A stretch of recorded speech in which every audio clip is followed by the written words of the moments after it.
أعوذ بالله من الشيطان الرجيم. بسم الله الرحمن الرحيم. والنجم إذا هوى ما ضل صاحبكم وما غوى وما ينطق عن الهوى إن هو إلا وحي يوحى.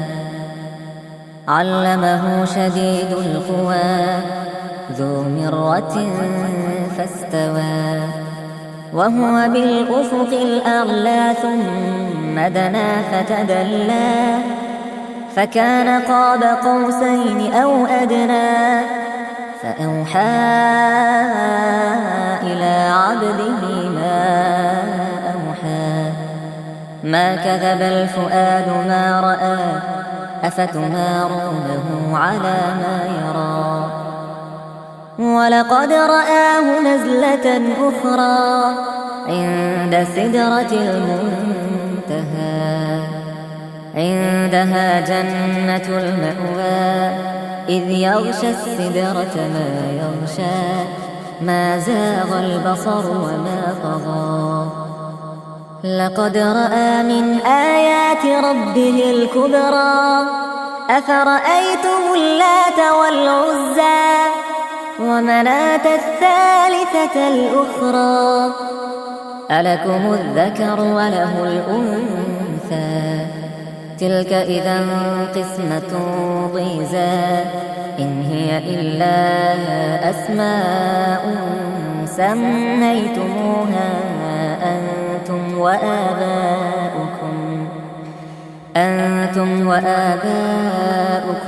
ما أنزل الله بها من سلطان إن يتبعون إلا الظن وما تهوى الأنفس ولقد جاءهم من ربهم الهدى أم للإنسان ما تمنى فلله الآخرة والأولى. وكم من ملك في السماوات لا تغني شفاعتهم شيئا إلا من بعد أن يأذن الله لمن يشاء ويرضى. إن الذين لا يؤمنون بالآخرة ليسمون الملائكة تسمية الأنثى وما لهم به من علم إن يتبعون إلا الظن وإن الظن لا يغني من الحق شيئا. فأعرض عمن تولى عن ذكرنا ولم يرد إلا الحياة الدنيا ذلك مبلغهم من العلم إن ربك هو أعلم بمن ضل عن سبيله وهو أعلم بمن اهتدى. ولله ما في السماوات وما في الأرض ليجزي الذين أساءوا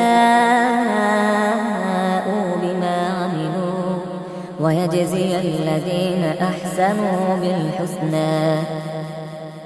الذين يجتنبون كبائر الإثم والفواحش إلا اللمم إن ربك واسع المغفرة هو أعلم بكم إذ أنشأكم من الأرض وإذ أنتم أجنة في بطون أمهاتكم فلا تزكوا أنفسكم هو أعلم بمن اتقى.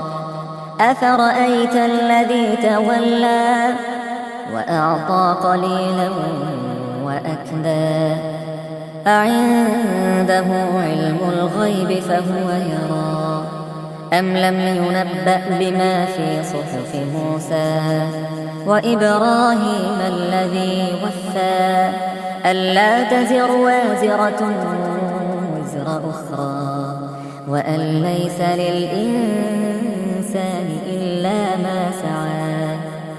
وأن سعيه سوف يرى ثم يجزاه الجزاء الأوفى وأن إلى ربك المنتهى وأنه هو أضحك وأبكى وأنه هو أمات وأحيا وأنه خلق الزوجين الذكر والأنثى من نطفة إذا تمنى وأن عليه النشأة الأخرى وأنه هو أغنى وأقنى وأنه هو رب الشعرى وأنه أهلك عادا الأولى وثمود فما أبقى وقوم نوح من قبل إنهم كانوا أظلم وأطغى والمؤتفكة أهوى فغشاها ما غشا فبأي آلاء ربك تتمارى هذا نذير من النذر الأولى أزفت الآزفة ليس لها من دون الله كاشفة أفمن هذا الحديث تعجبون وتضحكون ولا تبكون وأنتم سامدون فاسجدوا لله واعبدوا